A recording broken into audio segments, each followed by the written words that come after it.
Jumpa lagi dengan saya Dr. Tias SPOG. Kali ini saya akan membahas tentang serba-serbi tentang USG pada kehamilan. Untuk moms sekalian, pada saat kehamilan, dokter akan menganjurkan untuk dilakukan pemeriksaan USG. Ada nggak yang bertanya-tanya apakah pemeriksaan USG itu aman atau tidak? Jadi, sebenarnya USG ini merupakan alat yang menggunakan gelombang suara dengan frekuensi tertentu, frekuensi tinggi yang akan diubah menjadi sebuah pencitraan atau sebuah gambar yang dapat dinikmati secara langsung, diamati secara langsung, sehingga kita bisa memeriksa dengan baik. Dan di sini kita tidak menggunakan radiasi seperti yang digunakan pada X-ray atau fotoronsen. Jadi untuk USG ini aman untuk dilakukan pada janin. Kemudian kapan sebaiknya melakukan USG saat ditemukan hasil tes positif? Saat mom sudah mendapatkan hasil tes positif, itu biasanya usia kehamilan sekitar 4-5 minggu. USG transvaginal akan bisa melihat dengan lebih jelas. Tapi pada beberapa kasus pada USG secara abdominal pun juga sudah bisa dilihat dengan jelas adanya sebuah kantong kehamilan. Dan memang dianjurkan untuk melakukan USG tersebut karena kita harus menyingkirkan misalkan adanya kehamilan ektopik atau kehamilan di luar rahim. Kita juga di awal kehamilan kita men-screening apakah janinnya tunggal ataukah mungkin multiple lebih dari satu, sehingga kita bisa lebih waspada. Kemudian berapa kali sebaiknya kita melakukan USG pada saat hamil? Sebenarnya ini sesuai dengan anjuran ANC atau antenatal care yang oleh Kemenkes sudah ditentukan sekarang, yaitu pada trimester 1, yaitu minggu pertama sampai 13 minggu itu selama 1 kali. Kemudian pada trimester kedua pada 14 minggu sampai 28 minggu itu sebanyak 2 kali, dan pada trimester 3 dari 28 minggu sampai dengan sudah 40 minggu itu dilakukan minimal 3 kali.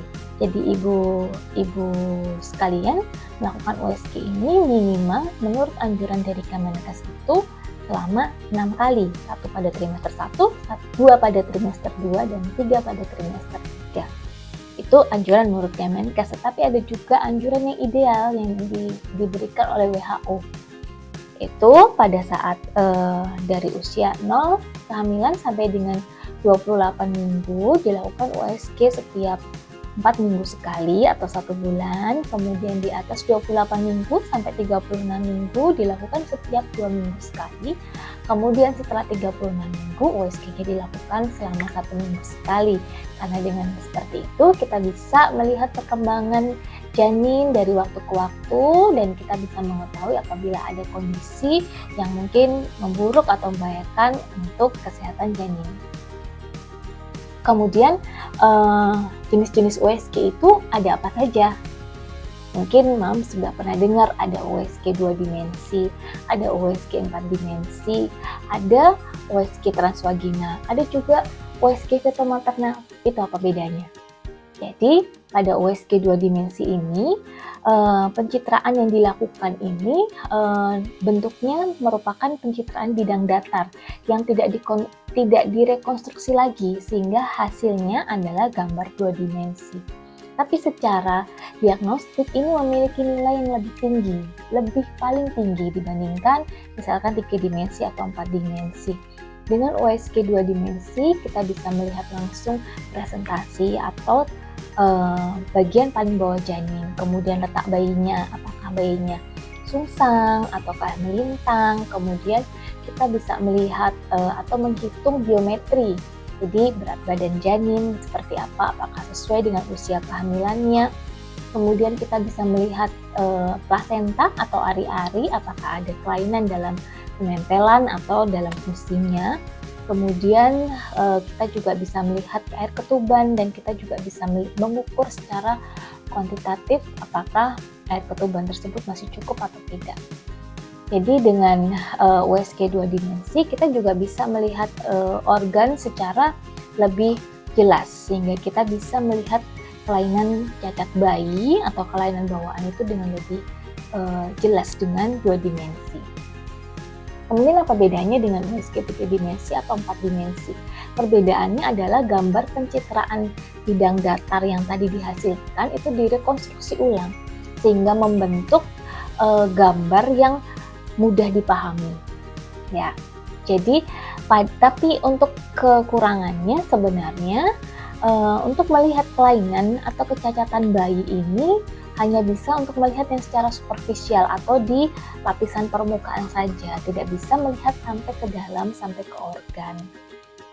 Kelebihannya ya kita bisa melihat muka bayi secara lebih nyata, sehingga biasanya ini akan lebih membahagiakan untuk para moms dan juga dads sekalian. Oh ya, ada beberapa tips untuk dapat mendapatkan USG 4 dimensi yang baik.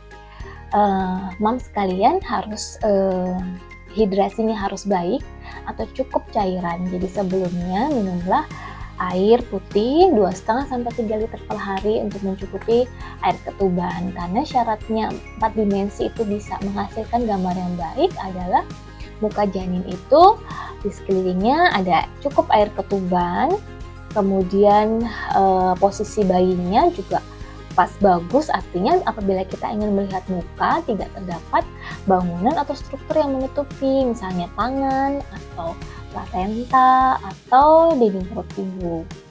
Kemudian ya kita harus lakukan kompromi dengan janinnya ya, dengan adik bayi. Apabila bisa bekerja sama akan bisa didapatkan hasil foto atau video dari 4 dimensi yang bagus. Kemudian ada dinamakan dengan USG transvaginal. Sebenarnya ini adalah USG 2 dimensi ya, dimasukkan lewat jalan lahir atau vagina. Untuk resolusi yang dihasilkan ini lebih bagus, lebih baik karena alatnya itu masuk ke dalam vagina dan posisinya sangat dekat dengan rahim, sehingga USG transvaginal ini bagus untuk menilai struktur atau anatomi dari organ rahim atau indung telur karena bisa menampilkan dengan lebih baik. Kemudian sehingga cocok juga untuk screening pada saat program hamil. Kemudian ada dinamakan dengan USG fetomaternal. USG fetomaternal ini sebenarnya USG untuk melihat kelainan janin dengan lebih detail. Ini dilakukan oleh dokter obstetrik ginekologi konsultan khusus untuk fetomaternal. Jadi memang melihat kelainan janin dengan lebih detail. Lebih baik, paling baik golden periodnya melakukan USG fetomaternal ini pada saat usia kehamilan 24-28 minggu.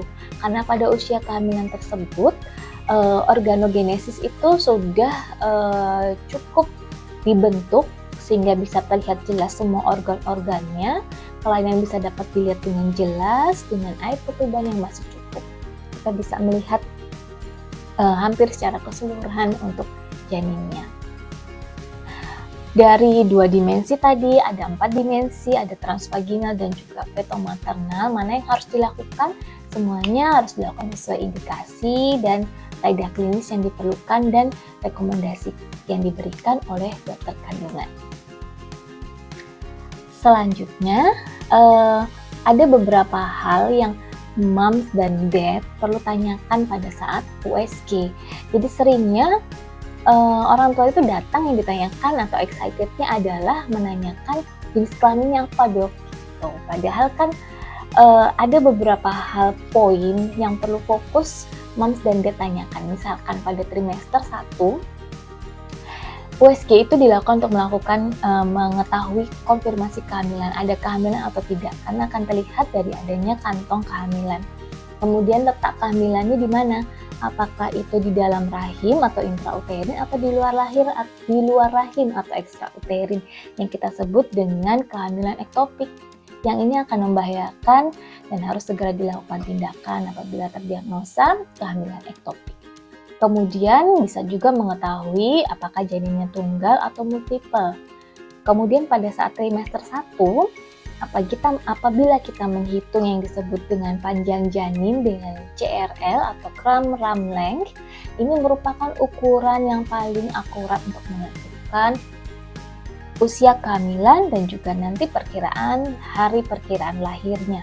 Karena dengan deviasi hanya 3-5 hari dengan usia kehamilan yang didapatkan dari CRL tersebut. Kemudian kita juga bisa melihat pada trimester 1 apakah ada penyulit. Jadi misalkan dalam rahimnya ada nyum atau ada kista, itu bisa dilihat dengan lebih jelas pada trimester 1. Kemudian pada trimester 2 dan 3 di sini USG dilakukan untuk melihat perkembangan janin apakah sesuai dengan usia kehamilan, karena akan kita ukur satu-satu dari lingkar kepala atau BPD, lingkar kepala, lingkar perut atau AC, dan juga panjang tulang paha atau femur length. Di situ kita akan dapatkan perkiraan dari berat janin dan akan ada kesesuaiannya dengan usia kehamilan sekarang, dan itu bisa kita lihat apakah janinnya sesuai atau tidak. Kemudian kita juga bisa melihat dengan jelas di mana letak plasenta, di mana kematangannya seperti apa, apakah ada kelainan. Kemudian kita bisa lihat juga air ketubannya cukup atau tidak, karena merupakan sebuah masalah tersendiri kalau air ketuban itu kurang atau bahkan berlebih. Kemudian kita bisa melihat screening adanya kelainan kongenital atau cacat bawaan pada janin. Kemudian ya ini yang bonusnya adalah kita bisa melihat jenis kelamin. Tapi untuk jenis kelamin, moms atau dad harus ingat ini adalah sebuah perkiraan, karena semuanya akan kembali pada posisi janinnya, apakah benar-benar terlihat kelaminnya, kemudian dari alat yang digunakan, kemudian apakah ada penyulit, misalkan lemak ibunya terlalu tebal, juga tergantung pada alatnya juga dan operatornya. Di moms dan dad apabila datang untuk USG kehamilan, sekarang sudah tahu apa yang harus ditanyakan, beberapa fokus yang harus ditanyakan sehingga kita bisa melihat perkembangan janin. Cukup dari saya tentang USG, semoga bermanfaat. Dah.